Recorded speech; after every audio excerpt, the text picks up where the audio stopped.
So in this room we'll have Peggy Martin and Bud Manke talking about automation for high tunnels, watering systems, and monitoring cooling. This presentation will cover high tunnel automation technology and how to integrate automation to save time and labor. We will cover temperature sensors with real-time text messaging alerts for high tunnels and coolers, temperature-controlled roll-up sides and ventilation, and automated misting systems to reduce loss of produce in summer lettuce production. And if you've probably taken some time to read the bio, Bud and Peggy are a great team here to kind of share the technology side and the growing perspective of how you can make this work on your operation. Thank you.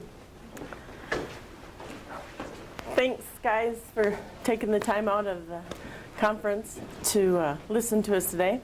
And my silent partner is going to sit right here. Everybody has a silent partner, but I really have a silent partner. A wealth of knowledge in that brain, but and he's normally not shy. But so anyway, as she said, we are from Cedar Creek Gardens. If you have been there, you know we are in the middle of nowhere. It is over the hill and down through the river and up across the flat. And we have about 14 acres into production.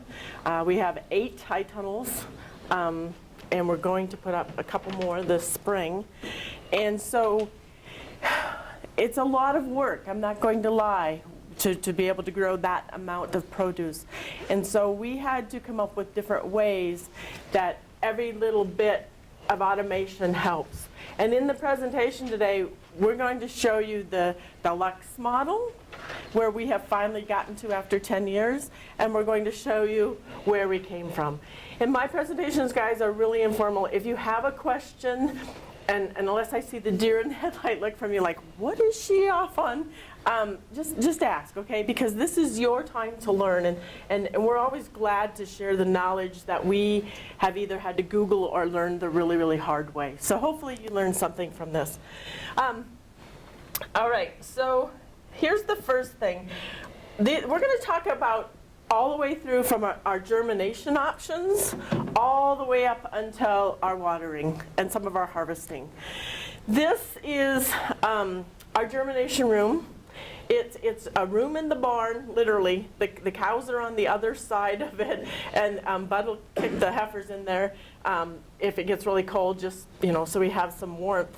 But it's a heated room. It is climate controlled by 2 controllers, and you can see them clear on the very back wall there. The little white thing is the heater, and then those I opened up so I could get the picture, and there's 2 controllers there.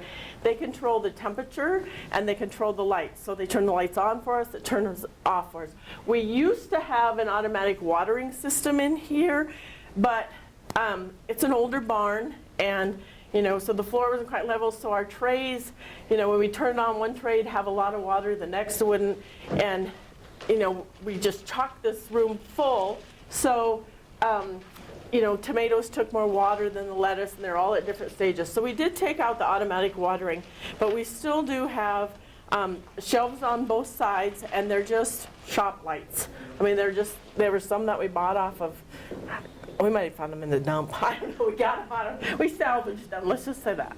And we did do the EQIP energy audit, if you guys, that's available through NRCS, and so we did the energy audit, because we felt that the old shop lights probably were taking more electricity than they should. And we went all through it, and you'll see that there is a red glow in the back. So we did put in some of the official LED grow lights. We went back to the shop lights. The growth is so much better using a cool white and a warm white bulb in those shop lights than it is using the red grow lights. Yeah, we just had a lot better growth. I don't know, that's more your area than. What Kelvin rating are you guys using for? The looms on those are like 65. They're like a daylight light bulb, and so they're the 65 to 8500 range on there. And so, but when we tried the red ones, and we'd have trays side by side, and it just seemed to us that the ones under the red grow light, because we weren't taking them to bloom, we didn't want them to bloom, they weren't as sturdy as stock. And that's just our experience. And also, you know, the old age adage things that, you know, carrots love tomatoes and peppers and tomatoes don't get along. That is true. You really do want to watch that in your potting sheds, because when we put the peppers right next to the tomatoes, the peppers never grow as well. And so there's a book out there that I can't tell you the author, but it's Carrots Love Tomatoes, and it's all about companion planting and what things like things. There really truly is science behind that, and we found it true in our potting shed. Matter of fact, our tomatoes one year, because they just got too leggy, they were the peppers were intergrowing with the tomatoes, and our tomatoes got, I mean, almost like a burn, wouldn't you say? Yeah. Yeah, it was kind of like a burn on the leaves. And so we try to keep things separate. You know, like one shelf is all tomatoes and the lower shelf is, and again, you can see the bottom shelf is rusted. These were things that we just, you know, salvaged so we could repurpose. We didn't go out and buy everything brand new. Before I go on, this is another tool that, and if you want to screenshot that with your cell phone, or if you just want to look up Farmer Keith on YouTube, he has built a do-it-yourself vacuum seeder, and we actually had one of the Hutterite colonies build us one of these. Game changer. We seed 10 times about 1,000 lettuce plants weekly, and so the time that it was taking, you know, to drop all the little seeds into the, we used a 98 count tray.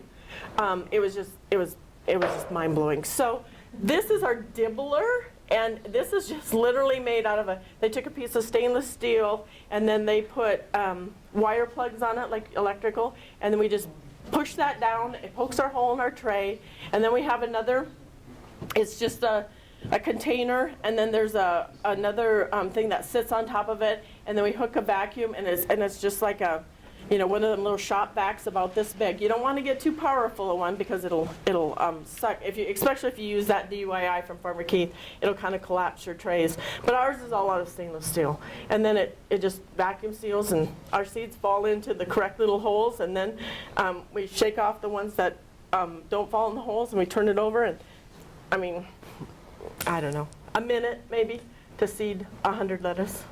But that guy has a YouTube video, and again, it's worth it. And it's those little things like this, you know, I think, I don't know, it might have cost us $100 to have the colony build it. But it's the little things like that, the tools that you use that are going to save a lot of time and allow you to be out in the field more and getting a handle on things out there. Okay. Again, you know, you saw our potting room, and literally because of all of the lights, and I'm fair skinned, my nose will get pink in the spring. I tend to get a little sunburn from all of the lights when I'm working in there, because, you know, we'll spend a fair amount of the day in the spring. We start, just alone, we start 15,000 onions. We start our plants from scratch, except for our watermelon transplants. Everything else we start. And this is another YouTube video, J. Joe's Farms. He just took a freezer that wasn't working, and he put a crock pot in the bottom of it. On the side, you can't really see it, but if you look to the right of his head, there is a fan in there. And then he did take the shelf, the plastic part off the door, because the 1028 trays stuck out too far and he couldn't get the door closed. But and then he took one of those, what you see here, these rainbird for the germination chamber. He just took one of those, and then it'll keep it at a constant temperature, and the crock pot provides enough heat. And I think that he said in his YouTube it was, you know, around 0, but yet that chamber kept it warm enough for the plants to germinate in there. And so that's another option. You know, those broken down freezers are a dime a dozen on, you know, find them. And then those rainbird, like $50 is what they cost. But we use them for a multiple of things. I forgot to mention too, the rainbird has a Wi-Fi option, so you can see it on your phone. That's another thing. We run a huge chunk of our business off of our phones. and we'll be showing some of those technologies today. And so then you can see that it'll tell you the temp on there. You can set the the low temp alarm and the high temp alarm, and it'll just sound a shrill message to you, and then or a shrill alarm. It won't actually send a text message, and then you can just look at it from your phone. This is a thermocube. We had a couple of these. I was a little hesitant about plugging our milk house heaters into them, but and I don't understand electricity, watts and voltages, but they do, they will support a milk house heater. They tell you not to use the extension cords, but these thermocubes will do that. And they come pre-programmed, and so like the one in the orange there, it will come on at 35 degrees and it will go off at 45. So it's just something you plug into the wall outlet, plug in whatever it is you need, a fan, a heater, whatever. And these, Amazon, even the local hardware store had these, and they range 15 to 20 bucks. So again, a couple different options where you're not constantly having to go back and check things. You can set it and it'll turn it off and on, and just running around turning heaters off and on in our size of an operation can take a while. And obviously that's not my job, because he's sitting there going, like, what would you know? Yeah, that's not one of my jobs. We have different jobs, and that's not one of mine. Other uses. So we start everything. I told you I was going to take you from start to finish. We start everything in our potting shed. We start in February. We are planting by about the 1st of May in our tunnels. This is a tunnel. It is what we call our plant tunnel, and we have put lights in there, and you can see that that's a swing. And the day that I told Bud, I said, we got to get these plants up off the ground, because heat rises. We don't want them down low. We need to build some swings. And he looked at me and says, you want me to build swings for your plants? Okay. And off he walked, and I thought, oh, this went well. How am I going to explain this? Well, he come back about, I don't know, it's probably the next day even, and he said, what do you think of these? And what did you use? What was? Rail out an old semi cattle trailer. I used in there. And so they're pieces of aluminum. They're about this wide, and they're 12 foot long. 12 foot long, and he put some 2x4s across, and then we put ropes on them, and then we throw them over the purlings, and then we put the plants on those. And then my dad had an old mechanic shop, and he had these old tire racks that were sitting out in the back 40. So we went and got those, and then we just used those to put all of the plants on. Once they come out of the potting shed, then they stay in the plant tunnel until we're ready to plant them. And then, again, there's milk house heaters in all 4 corners, and those rain boards will turn them off and on, and then the lights will come off and on, because invariably somebody forgets to go by, in the morning and shut the lights off or the heaters off because they're busy doing couch chores. Then, this picture here, all that squash was not this year's harvest. It was last year's harvest, and we ended up having 19 bins, watermelon bins of squash. And this particular shed is not heated. It was getting cold. We had no idea what we were going to do with all this squash. You can see that there's coolers along the side, and we have 4 different coolers, and again, they're just old truck ice boxes. But we stuck all of those in those coolers, and then we have a big long 20-foot insulated cargo trailer, and we double stacked the bins in there, and we pulled produce or squash out of there until I think it was almost April I think was the last bit of squash. But we went in there and we put milk house heaters and dehumidifiers, and we used those rainbirds so they turn them off and on and keep things, and we made it through. But this shed has a heated floor, and it is insulated. And yeah, the struggle was real on that. But I'm just saying that those rainbird things, you'll find many uses for them. You know, for the $50 investment, they're well worth it. Are those rainbird or inkbird?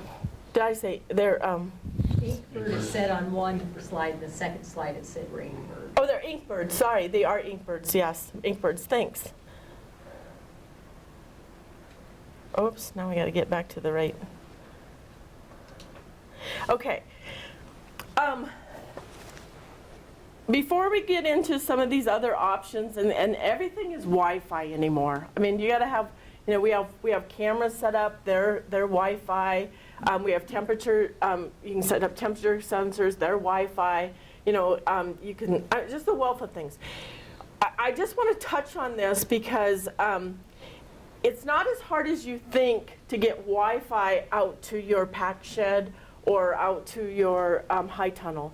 These are Ambiguity. You can buy them pre-configured off of Amazon. You could probably go to your local computer dealer, and you can get extenders, and then you can get bridges, and it just depends on how far you need to go.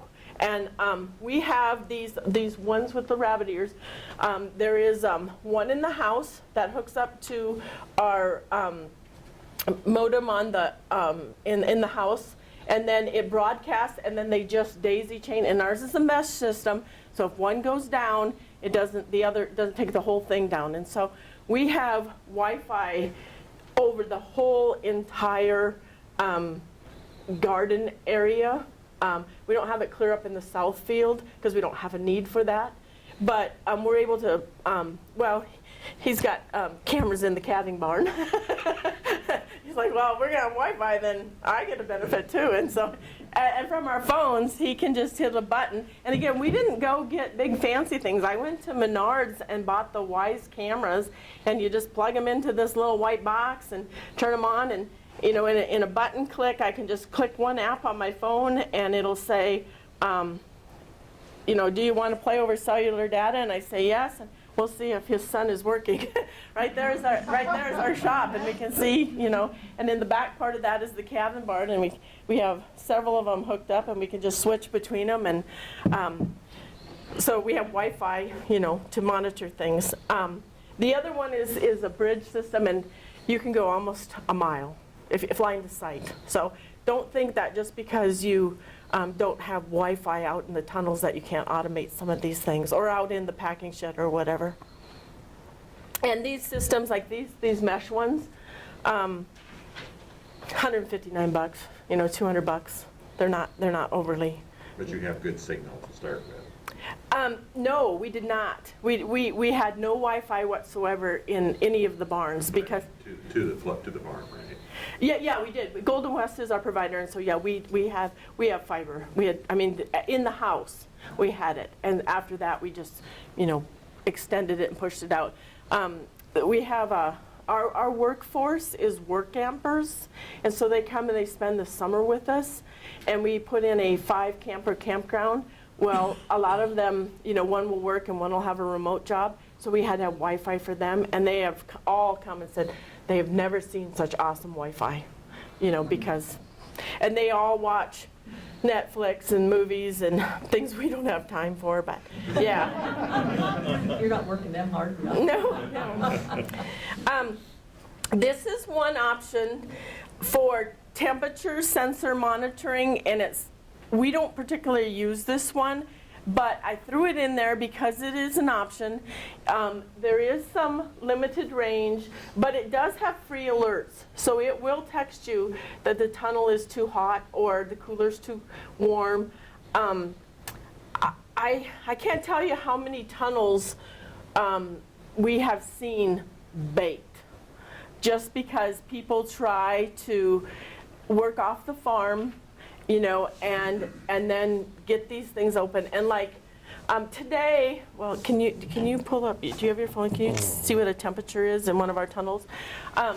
In the spring, especially when, you know, it's freezing cold, if you don't get those things opened, and you can't wait until they're 100 degrees to open them, because then you're sending your plants. It's just like you walk outside and you just, you know, you do that to your plants. So you have to be able to What, logged out?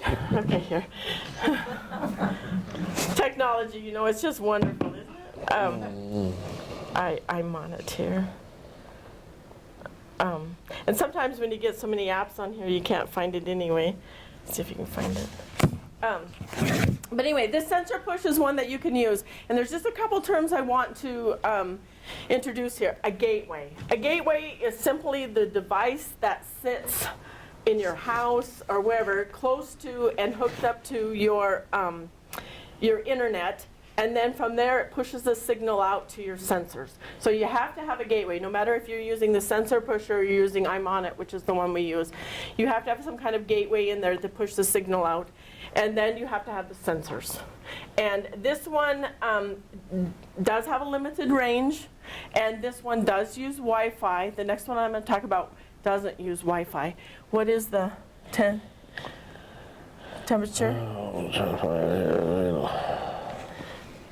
You got a stupid phone.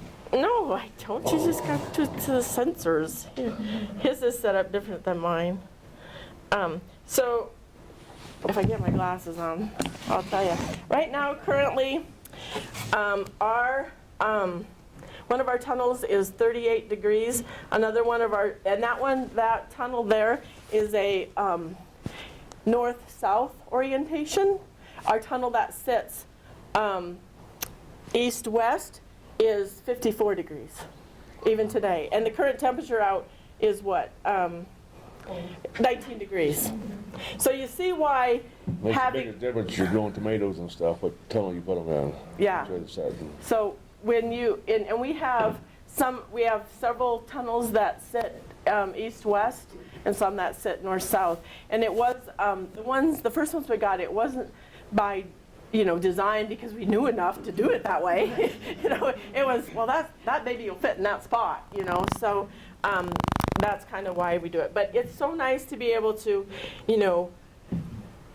I can't say we get a day off, but get away and still be able to know that in a couple button clicks we can see what's going on.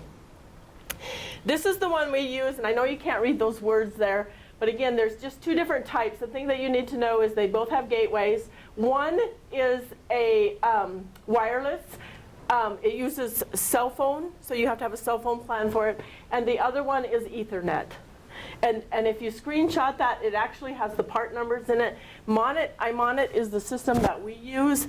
Again, we had to go through the fence, through the trees, to get to, and through the metal shed, to get to our coolers. And that was the shed that you saw the picture of earlier. The Wi-Fi, we couldn't get it, because at the time, we've had this, 8 years, I think. 8 years, probably, at least. We didn't have the whole place, Wi-Fi. So this one uses radio frequency instead of Wi-Fi. And it will go through up to 1,200 feet through a 12-plus thick wall. And we have now spray foamed that shed, and we still, without having to put Wi-Fi in there or anything, we still get sensor checks from our phones. So there's two different options with I'm on it. These are the costs. It does cost a little bit more, but again, being able to go through those metal buildings. We even have one in our chicken coop, and it goes through the horse barn to the chicken coop, which is attached to the horse barn. So I don't know how many feet is that metal. A lot. Quite a bit. Yeah, I don't know how many feet it is. But anyway, and it tells us if our chickens, and we also have one of them in there so that it turns a ventilation fan on in our chicken coop. If it gets 50 degrees, then it'll kick the fans on. We have one of those little sensor things. So our chickens stay nice and happy. This one, again, the gateway, and then you've got to get some SIM cards. The cellular service you can get right through I'm on it. It's $10 a month. And it's like, oh, it's one more expense. Yes, it is. But this is one expense where I feel it's worth it. Because if you bake a tunnel of tomatoes, you're out your crop for the year.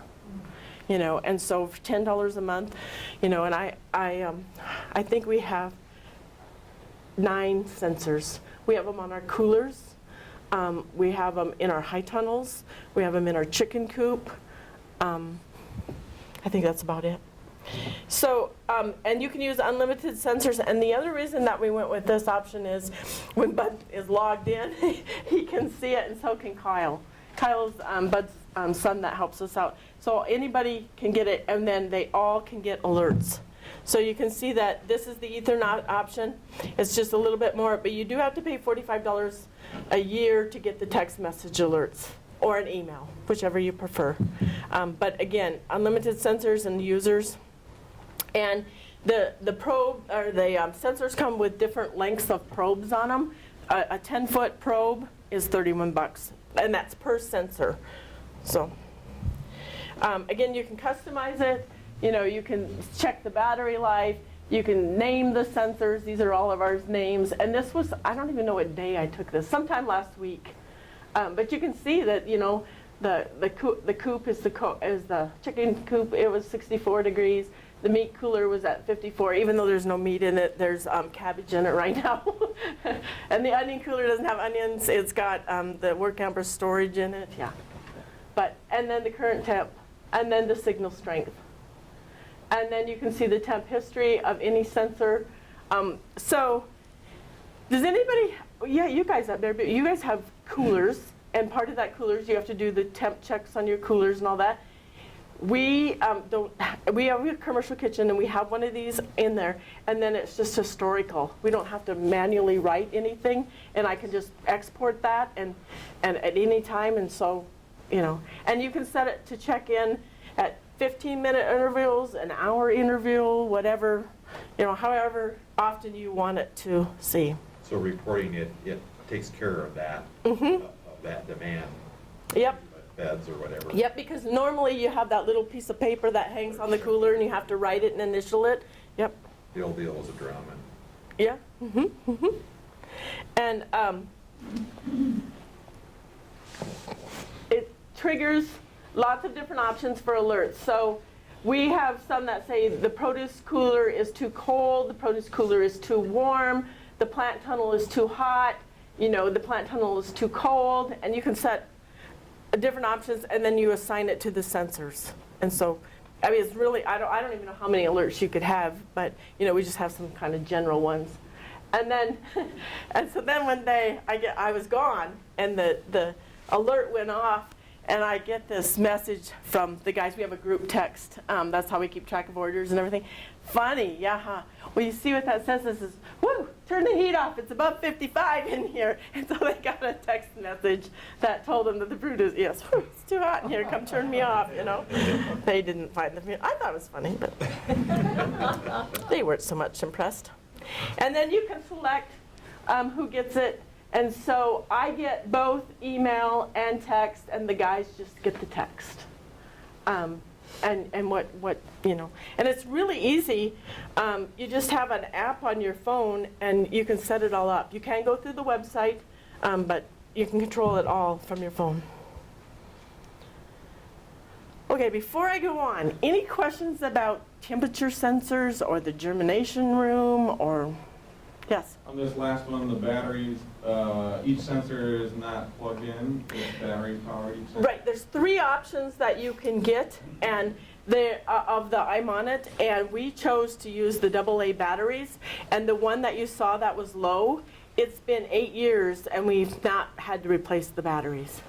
So we spent the extra, I think it was $5 or $10 per sensor, and the other ones have a 2-year, and one has a 5, and they claim these have a 10, and we're at 8. So, yeah, that one. And I really think that the reason that one, the battery actually went to kaput is because it got taken out of this coop and it rode around in his 4-wheeler. I don't know why all summer I didn't ask. I just found it in there, and I'm like, I bet, you know, really need to know the temperature of your glove compartment on your.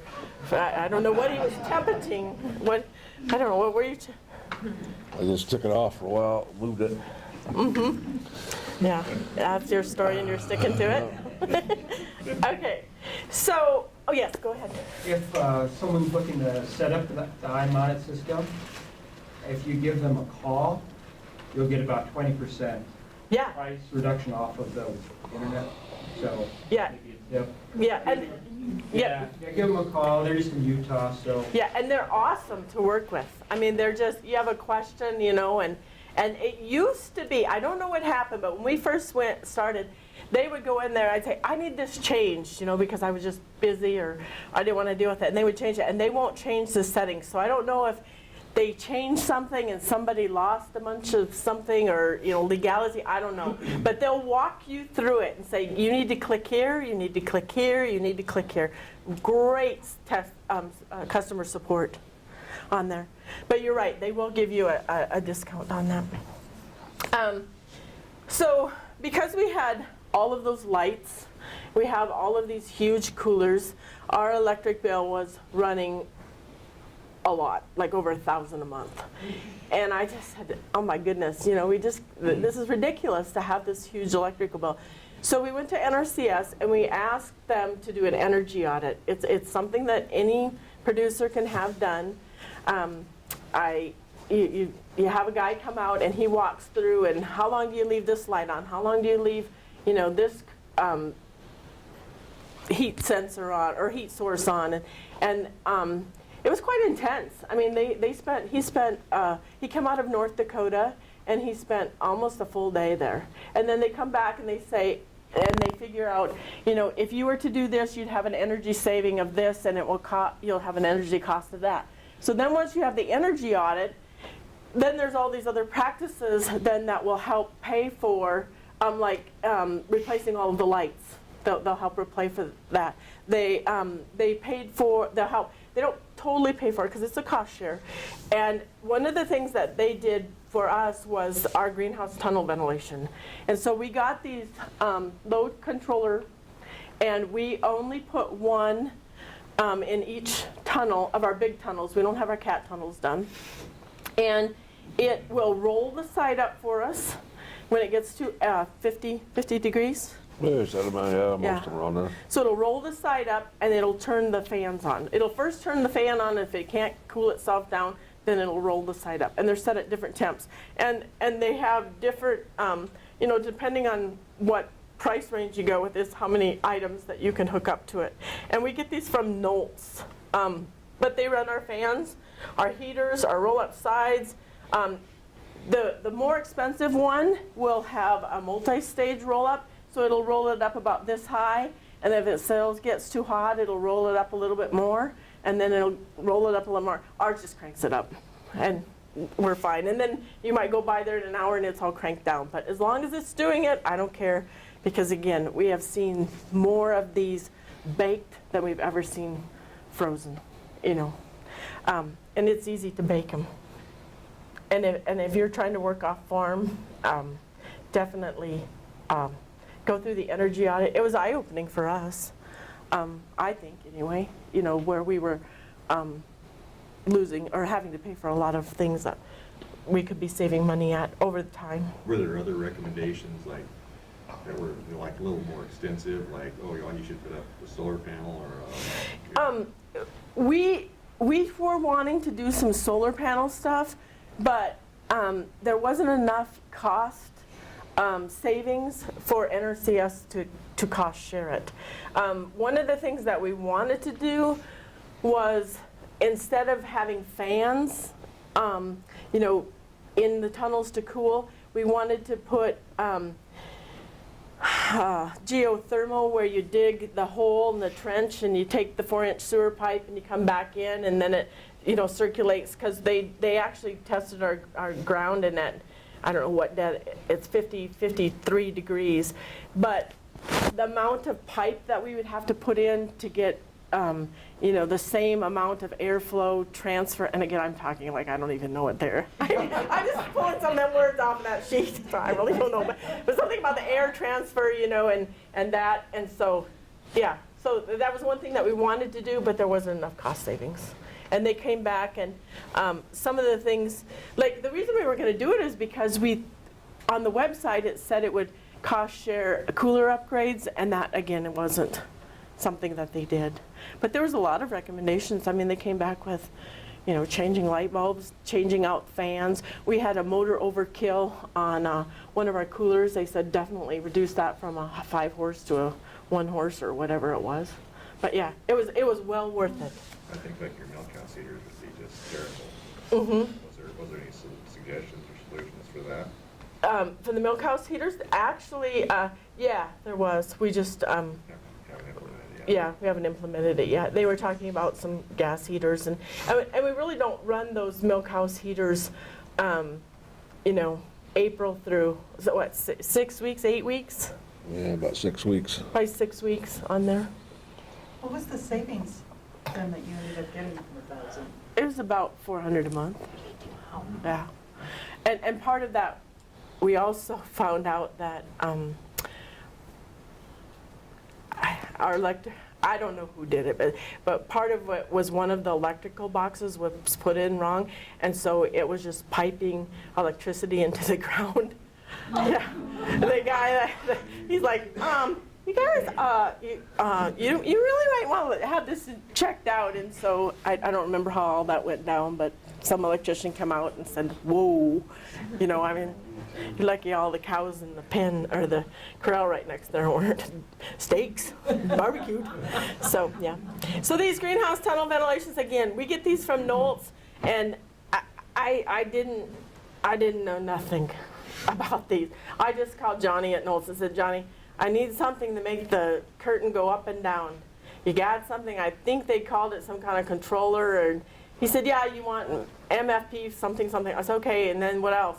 Well, you need, you know, and so then he told me, you know, you want the temp sensor? No. Well, yeah, I do. And he said, it's 116. He said, you want humidity? No. He said, do you want rain? We don't get no rain. No. Do you want wind? I said, yeah, that would be great.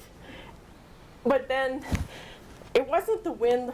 So again, the bad thing about having these controllers is, and I don't know if you all have high tunnels, but when the wind blows from this side, you leave this side down and you open this side, it doesn't, the wind sensor doesn't work like that. Matter of fact, it don't work. Don't buy that one. But so ours just comes up, and sometimes, you know, they're manual overrides. So Bud will have to go in there and tell it to, you know, not be rolled up to here. He can roll it down to here and then open this side up. So they're fantastic, you know. But if you're not there and the wind comes up, you still stand a chance of, you know, they're just not fail-proof. Is what I'm saying.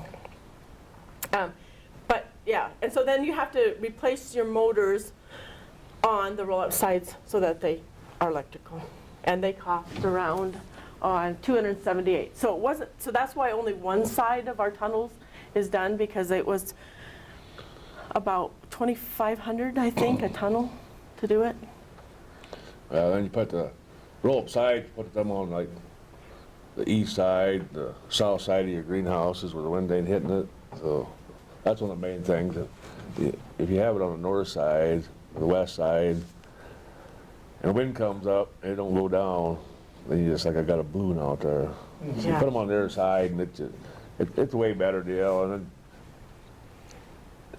while you're getting the greenhouses closed up, when a storm comes up, the ones that don't have them on, they'll shut themselves down, which is nice. It takes 45 minutes to close all the greenhouses up when the storm comes.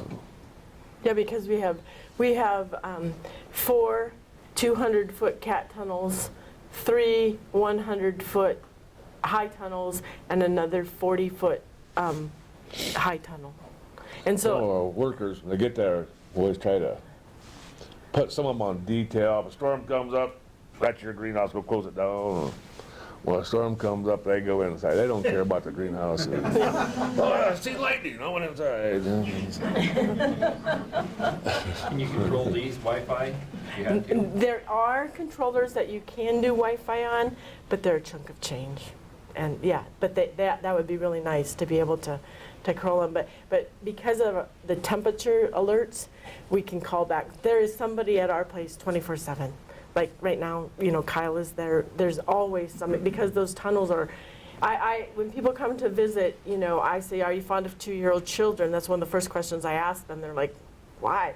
Because a tunnel is as much work as a 2-year-old naughty child. It is. I mean, Not even a nice one, huh? yeah, it'll, yeah. I mean, they really, they are a huge commitment, Matt can tell you, because he did not live on site where his tunnels were, and, yeah, and when we see the tunnels that are lost, it's typically because a storm came up and somebody wasn't there to get it closed down. You know, when you're in kindergarten and you have that multicolored fabric thing and you all run in and it poofs up and you come out, and that's what a tunnel is in a storm. It's just a kite ready to fly. We had one guy, he's from Nebraska, I can't think of his name. He rode his motorcycle up there, clear from somewhere in the bottom of Nebraska. Anyway, he said that he sat on his porch and a storm come up. He said, and I sat there, you know, because you can't close them up right away because the sun is still too hot, especially, you know, across in the summertime when the storms are just rolling across the prairie. And he said, I sat there and watched it. I said, oh, I better run in. And he said, I better get that thing closed. He went in to get his jacket and he come back out and he watched this high tunnel fly away. Yeah, it can happen that fast. So he said, usually if you get them closed down, you don't have to. yep, if you get them closed down, then you can survive the storms. Well, knock on wood, so far we have survived the storms. Most storms. We, it was our first tunnel. We were actually one of the first 10 people in South Dakota to have an NRCS high tunnel. And there was all kinds of crazy rules when we got it. You couldn't put electricity in them. You had to take your plastic off. I don't even know some of the more absurd things, you know. And then there was just a lack of knowledge of, you know, of the program. And now it's, I mean, it's awesome. Anyway, we've come a long way. Let's just say that. So those are about $275. But when we first started out, you know, we didn't have the expensive options. We just had the vents on the end with the solar in them, and they would, or temperature, and they'd open at a certain one, and temperature, and they'd close. It was great until it got this time of year, you know, and then they'd open up because they were in the hot, you know, on the higher part of the tunnel, and so it's hotter than down on below. But, you know, when you're first starting out, you can't have the Cadillac model. Any questions on that part of it? Automating those roll-up sides, anything? Yes? I just need 5 minutes. Oh, 5 minutes? Okay, I'll hurry. So automatic watering, again, Farmer's Friend or Nolts.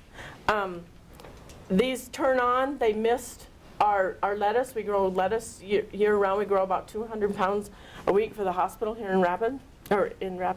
And so it'll turn it on just long enough to cool it down.